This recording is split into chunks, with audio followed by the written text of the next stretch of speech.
First one more for you. Peter Dutton today accused you of telling the federal government not to settle the ISIS rise in Victoria until after the election. What's your response to that? Well, a couple of points. I'm not really here to have debates with Peter Dutton. That's the first point. You know, the last meaningful contribution that Peter Dutton made to Victoria was to tell everyone not to go out for dinner. Like, he's happiest when he's bagging Melbourne and bagging Victoria. So I'm not really interested in having a debate with him. The second point is that observation, that contention is simply wrong. And these matters are matters for the federal government.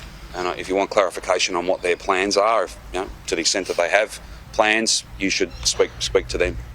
Premier, there are residents who are part of the cladding removal program who've been forced to pay thousands of dollars in rectification works. They're struggling to sell their homes. Given it was the VBA that gave their properties particular approval, should it be them who slugged with these costs? Yeah, look, I'm troubled by this.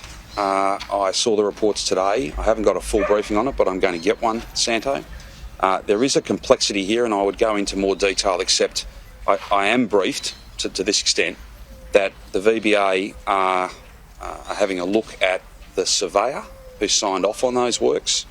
I don't want to put at risk or jeopardise that work, but again, we put this in place because there've been some pretty dodgy stuff go on here, and we want people treated fairly, and that there is an issue there.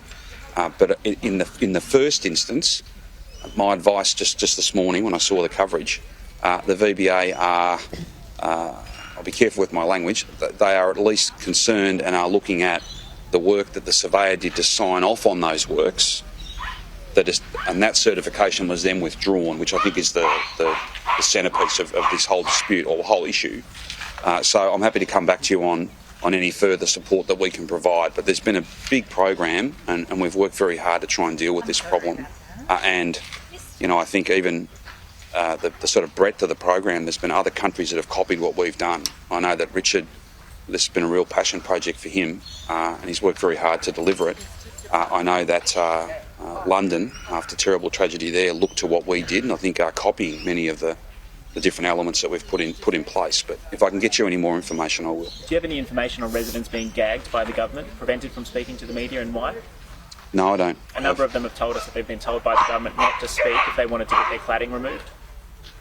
That's the first I've heard of that. Premier, I'm just wondering whether you've made a decision on whether you'll appear alongside Matthew Guy. I knew you were going to ask this, and I was so keen to be able to give you an answer, but unfortunately, the answer you want, the party will deal with this in the usual way.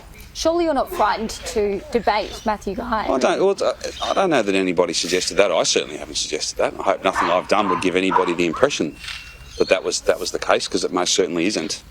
But the party does do these matters, and they'll resolve them soon. And then when Sky asks me, I'll be able to answer. With all due respect, surely you have the power to say whether you want to go ahead with this debate or not.